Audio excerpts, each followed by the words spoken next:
Kita harus ngerti ini. Jangan biasa-biasa saja. Kita yang berada di sini ini bertanggung jawab kepada 260 juta penduduk Indonesia. Kalau mau minta perpu lagi, saya buatin perpu. Kalau saudara belum cukup, asal untuk rakyat, asal untuk negara. Saya pertaruhkan reputasi politik saya. Bismillahirrahmanirrahim. Assalamualaikum warahmatullahi wabarakatuh.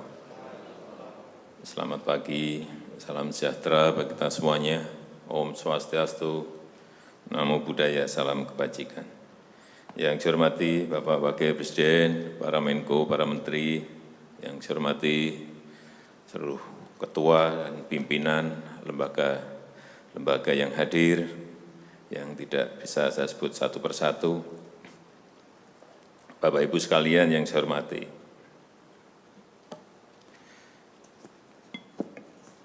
suasana dalam 3 bulan ke belakang ini dan ke depan, mestinya yang ada adalah suasana krisis.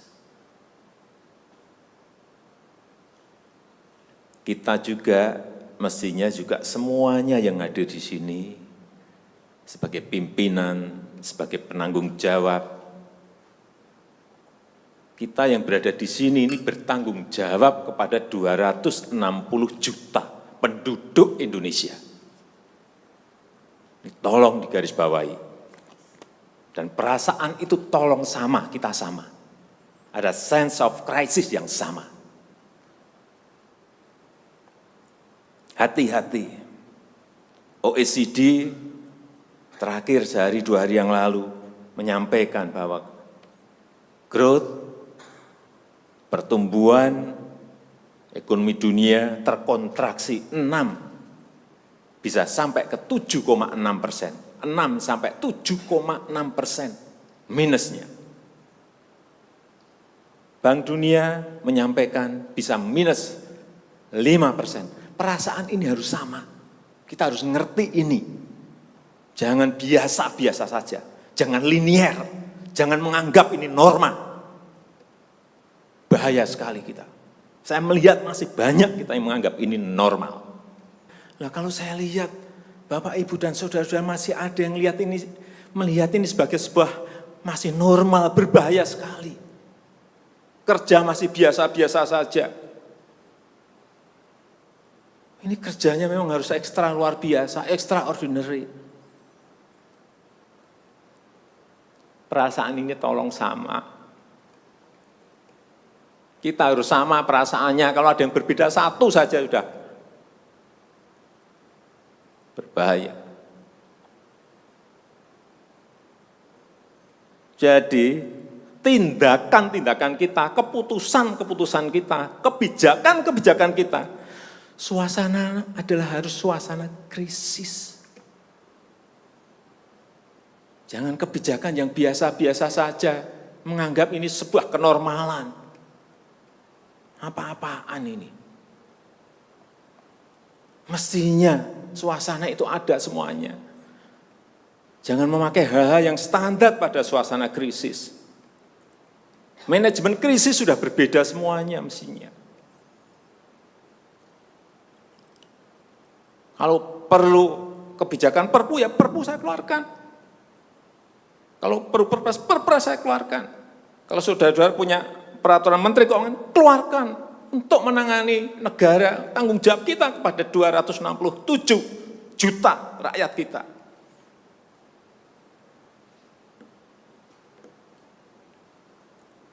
Saya lihat masih banyak kita ini yang seperti biasa-biasa saja. Saya jengkelnya di situ. Ini apa enggak punya perasaan, suasana krisis.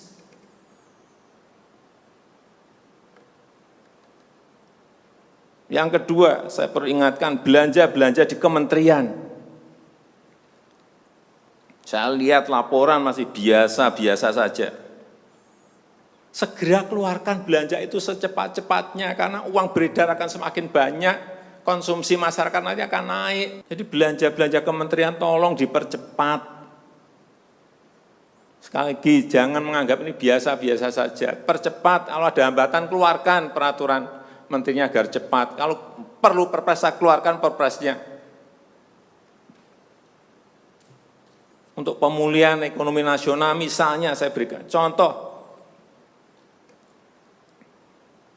bidang kesehatan, itu dianggarkan 75 triliun. 75 triliun. Baru keluar 1,53%, coba. Uang beredar di masyarakat kerem ke situ semua. Segera itu dikeluarkan dengan penggunaan-penggunaan yang tepat sasaran, sehingga men-trigger ekonomi. Pembayaran tunjangan untuk dokter spesialis, untuk tenaga medis, segera keluarkan. Belanja-belanja untuk peralatan, segera keluarkan. Ini sudah disediakan 70-an triliun seperti itu. Bansos yang ditunggu masyarakat, segera keluarkan. Kalau ada masalah, lakukan tindakan-tindakan lapangan. Meskipun sudah lumayan, tapi baru lumayan. Ini extraordinary. Harusnya 100%. Di bidang ekonomi juga sama. Segera stimulus ekonomi bisa masuk ke usaha kecil, usaha mikro. Mereka nunggu semuanya. Jangan biarkan mereka mati dulu baru kita bantu, nggak ada artinya.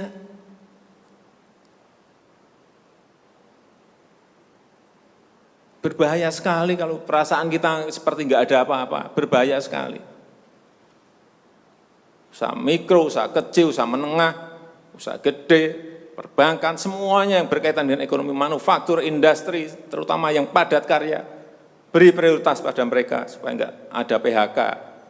Jangan sudah PHK gede-gedean, duit rupiah pun belum masuk ke stimulus ekonomi kita. Hanya gara-gara urusan peraturan. Ini extraordinary. Saya harus ngomong apa adanya, enggak ada progres. Yang signifikan enggak ada.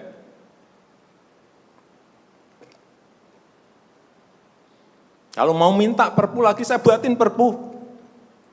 Kalau saudara belum cukup, asal untuk rakyat, asal untuk negara. Saya pertaruhkan reputasi politik saya.